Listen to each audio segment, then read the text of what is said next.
일을 하는데도 소득이 적어서 생활이 어려운 분들에게 근로장려금이 지원되죠. 원래 1년에 한 번 받을 수 있었는데 올해부터 법이 바뀌면서 2번에 나눠서 받을 수 있다고 합니다. 오늘부터 신청이 시작됐다고 하는데요. 어떻게 신청하는지 또 얼마나 받을 수 있을지 행복자산관리연구소 김현우 소장과 하나하나 알려드리겠습니다. 어서 오세요. 네, 안녕하세요. 네. 1년에 2번 근로장려금 받을 수 있게 됐는데 네. 구체적으로 어떻게 바뀐 건지 설명을 좀 해주시죠.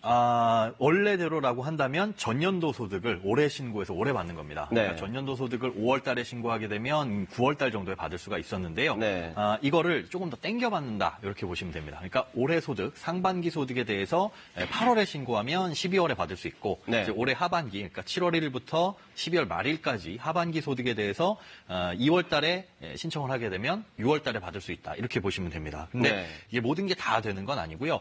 근로소득이 있는 경우만, 그러니까 사업소득이 섞여 있으면 사실 사업소득은 소득을 파악하기 어려워서 네. 사업소득이 섞여 있는 경우에는 기존처럼 1년에 한 번 받을 수가 있습니다. 근로장려금이라고 이름이 붙여진 이유가 있군요. 네. 이 반기 신청 대상자 소득 어떻게 파악하는 거죠? 원래는 이제 국세청에 신고된 소득을 기준으로 하게 되는데 네. 기존에는 1년에 한 번 원천징수 의무자, 그러니까 쉽게 얘기해서 월급을 주는 회사가 이제 국세청에 신고한 소득을 토대로 파악을 하게 됩니다. 그런데 네. 이걸 반기 단위로 하다 보니까 올해부터는 근로소득 간이지급 명세서 제출 제도라는 게 새로 신설이 됐거든요. 네. 그래서 회사 입장에서는 1월에서 6월까지 이 근로자에게 얼마의 소득을 줬는지, 월급을 줬는지를 다음 달, 그러니까 7월 10일까지 신고를 해야 되고요. 네. 또 하반기 7월에서 12월까지 지급된 소득은 1월 10일까지는 반드시 신고를 해야 됩니다. 네. 이렇게 이 신고된 소득을 통해서 국세청은 이 근로자에게 얼마만큼의 근로장려금을 줘야 되는지 신청 대상자인지를 미리 파악을 하게 되거든요.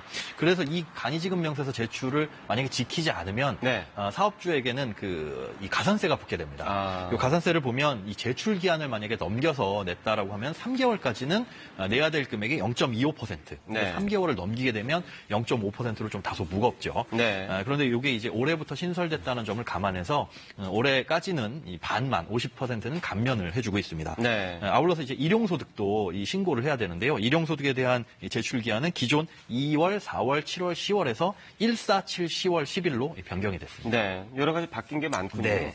그러면 이렇게 반기 지급 신청을 하면 쉽게 말해서 1년에 2번 나눠 받으면 네. 1년에 전체 받을 금액을 절반씩 나눠서 받는 건가요? 아니면 뭐 다른 게 또 있을까요? 절반씩 나눠 받지는 않습니다. 그러니까 네. 아까 말씀드린 대로 내년에 사실은 받아야 될 거 올해 땡겨 받는 거잖아요. 네. 그러다 보니까 조금 덜 받게 되는데 원래 받아야 될 액수의 70% 네. 일단 반으로 쪼개서 35% 이렇게 주고 나머지 30%는 내년 9월에 정산해서 주게 됩니다. 네. 예를 들어서 올해 1년치 근로장려금이 120만 원이라고 한다면 12월에 42만 원 그리고 내년 6월에 42만 원을 받고요. 정산 결과 이 산정액이 변동이 없으면 내년 9월에 남은 36만 원을 받게 됩니다. 그러니까 이렇게 왜 적게 주느냐 그렇죠. 이 이유는 사실 1년 동안의 소득을 산정해가지고 내년에 줘야 되는데 이게 반기별로 쪼개서 주다 보니까 1년치 소득이 확실하게 안 나오는 경우가 있어요. 바뀔 수 있으니까. 그렇습니다. 네. 근데 적게 지급된 경우에는 9월 달에 그 부족분을 주게 되는데 만약에 많이 지급됐다 이러면 이제 환수를 들어갑니다. 근데 9월 달에 가가지고 환수 조치를 하려면 여러 가지 뭐 행정적인 불편함도 있고 이러다 보니까 네. 조금 적게 주고 그런 이제 행정적인 불편함을 없애는 소요에서 35%만 이렇게 지급을 하게 됩니다. 그렇군요.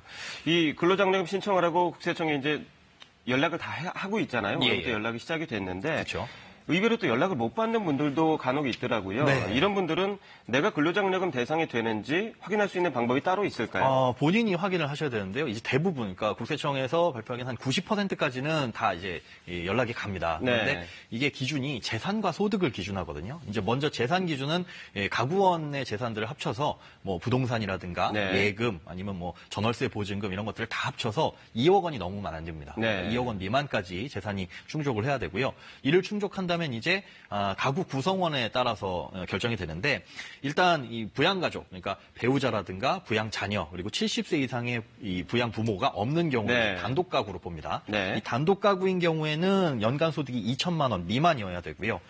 배우자가 있는 경우, 네. 이 경우에는 이제 배우자의 소득이 300만 원 미만이고 뭐 부양자녀가 있거나 70세 이상 부양부모가 있으면 이건 헛벌이 가구로 들어갑니다. 네. 이 경우엔 두 부부의 합산 소득이 연 3천만 원 미만이어야 되고요.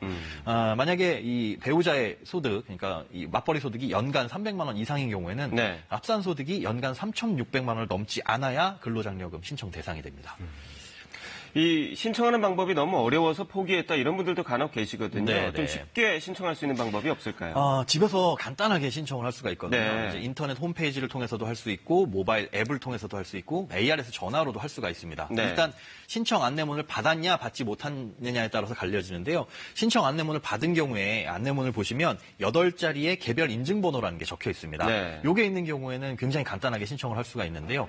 앱을 통하거나 ARS로 전화를 하셔서 뭐 전화는 1544-9944 네. 여기로 전화를 거셔가지고 신청 메뉴로 들어가신 다음에 그 개별 인증번호 8자리를 누르시고 그다음에 본인의 연락처 그리고 나머지 이제 이 장려금을 받을 네. 계좌번호만 입력하시면 아. 바로 신청이 됩니다. 근데 만약에 이 개별 인증번호를 못 받으신 경우에는 홈페이지에 들어가셔서 가구원, 그다음에 소득, 재산 이런 것들을 일일이 다 입력을 하셔야 신청이 된다는 거. 요거는 좀 번거로우기 때문에 나는 인터넷 사용이 어렵다, 복잡하다 네. 하시는 분들은 세무서에 직접 방문을 하셔도 신청하실 수가 있습니다.